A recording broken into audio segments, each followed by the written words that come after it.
Morning campers, coffee time. Oh, look at that. Had enough BS yet. I made that mug 4 years ago. Would you believe it? Two things about Donald Trump I don't see a lot of people mentioning that I think need to come to people's attention in case you didn't know. Firstly, back in 2001, there's a video of him saying, I don't know, it looks like the building was pulled. Talking about 9/11.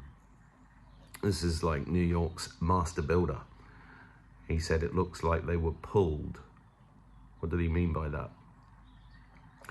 He was questioning the narrative back then, 24 years ago. Also in 2013, he put out a tweet along the lines of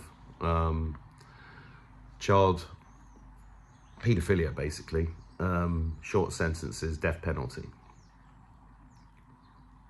How many world leaders do you know that have questioned the narrative about 9/11 and have talked about, not only talked about the child trafficking problem, which as regular viewers will know is actually more than just child trafficking.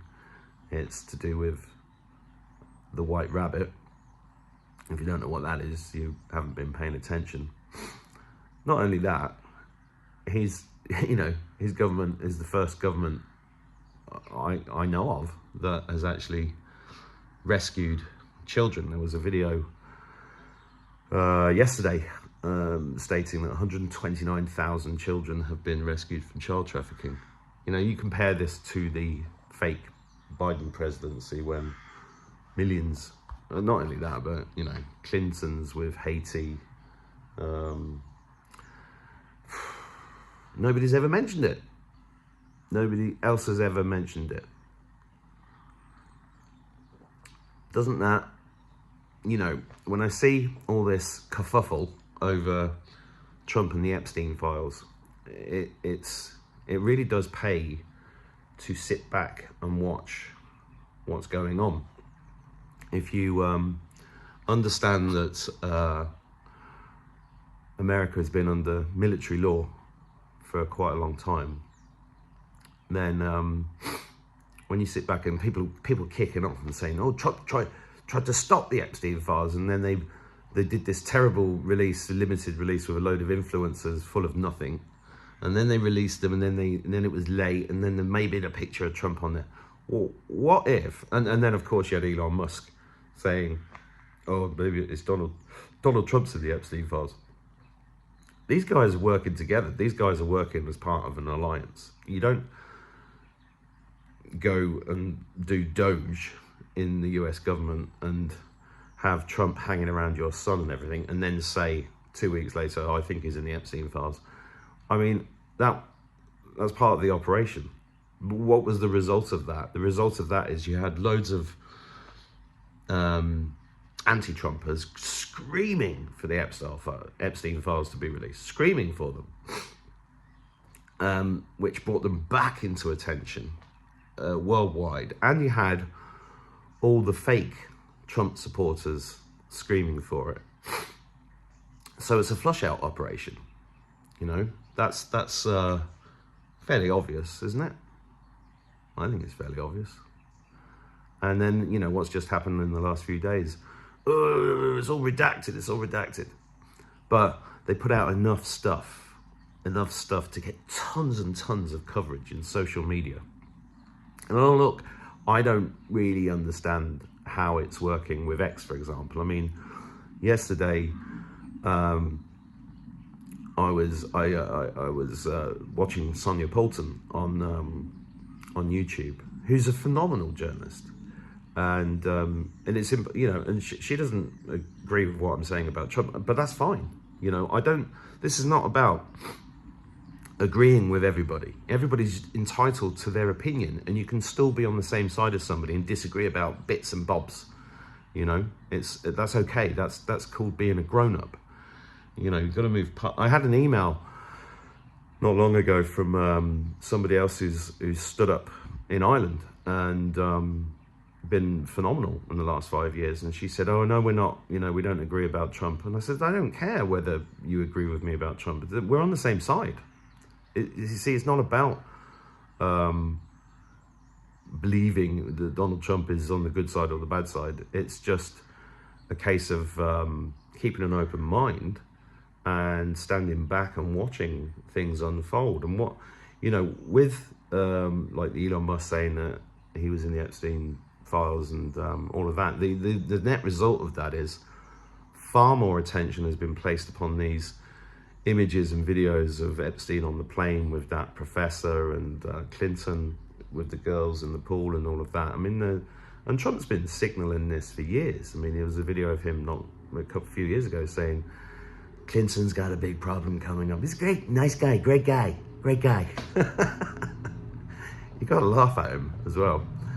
He's got a few problems coming up with that island. Yeah, that's right. He's got a lot of problems coming up with that island. And Haiti as well. You got to look into Haiti and the Clinton Foundation. That's why I put a line in my poem, We See You. If you haven't seen that poem, go and look it up. It's on YouTube. We See You, Mark Attwood. Type that in. There's a line in there that says, for the children of Haiti, a knife to your gut. Now, I don't propose... I'm anti-violence. I left the military because I'm anti-violence. I'm a, what's the word? Can't remember. I can't remember what the word is when you don't agree with killing innocent people. But in their case, the Clintons are a very, very big problem. But you can't just stand up and say, you know, the President of the United States, not just Clinton, but Bush and Obama. And Clinton was supposed to win in 2016. She was part of the plan. There's two documents, if you've never read them, I urge you to read them. One is the Project for the New American Century, and the other one is the Protocols of the Elders of Zion. Now, don't pay attention to the reviews of these documents. Go and actually find the source documents and read them yourself. I read these years ago, and pretty frightening, you know, but that's what we're up against, you know, an evil beyond belief. And, you know, people saying, oh, Trump's a criminal. Well, really? What he's done by all the court cases that have happened in the last few years is that he has allowed evidence, by getting the courts to come to him, it meant that evidence that they've collected over decades has been submissible, whereas if he tried to submit it and it would never have been allowed into the court because the courts are so corrupt. So he has to flush them out, and everybody has to be processed in a legal way, within a legal framework, for the people to accept what's coming in that respect. I mean, look at the way he had the whole of the big pharma industry stood behind him in the White House like children the other day. He talks in code. Guys, you've got to understand, he talks in code. These guys were just they were capitulated. On the surface, it was about the prices of pharmaceuticals in America. But really, would they really have stood? I mean, he said one meeting, that's all it took. Why? One meeting. Well, because he's got everything on everybody. And it's not about him. The character of Trump is a character that's there to wind everybody up. And he does it brilliantly, and with a great deal of humor, and with a great deal of signs for the rest of us to piece together what's actually going on. And if you see the fact that Big Pharma have capitulated, you know, there's multiple. I did a video not long ago. Everything's a quadruple-edged sword, and you know, I may be wrong, you know, and I'm willing to be wrong, and I'll hold my hands up if I'm wrong. And I'm not here to give hopium. I'm just saying there's more to it. And if you really want to understand the way that I think it's going on, there's two words you need to get into your head. Al Capone. How did they get Al Capone? On his taxes, legally. They couldn't get him any other way because he had an iron grip on everybody. He had everybody blackmailed. He had everybody terrified. That's a micro version of the cabal. Global blackmail, global mafiosa, Satanists, blackmailed politicians placed everywhere, in every level of government, from prime ministers to secretaries to the civil servants down to head teachers in schools. You know, if you've never heard of Common Purpose, go and look that up. Brian Gerrish on the UK column did amazing work on this 15 years ago. Or more. Common Purpose is one of the ways they managed to recruit the psychopaths within, you know, early.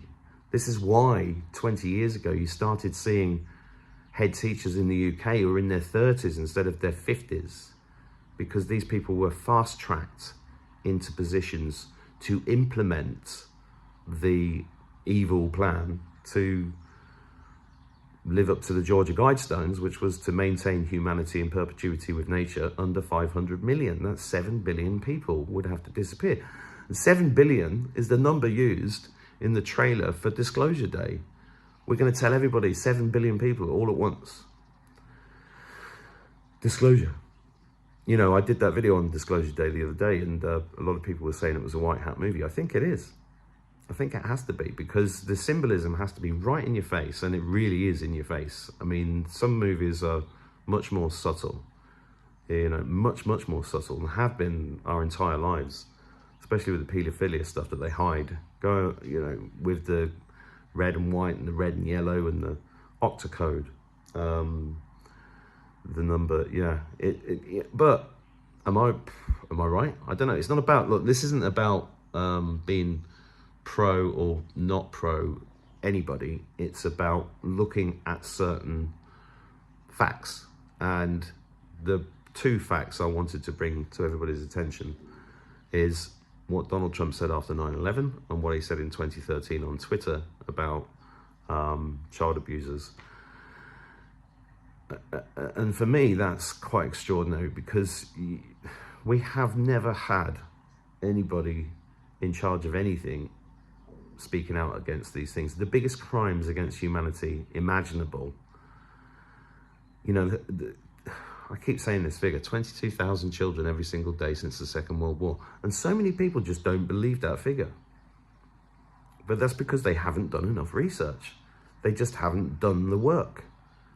You know, I've been at this for 30 plus years, and it's extraordinary to me to see how many people who are supposedly awake don't see this stuff. It's I don't understand it, to be honest, and I have nothing against anybody that doesn't, and it's not about me being better than anybody. It's not about that, but it is interesting. But if you haven't read those two documents, go and have a look at them, please.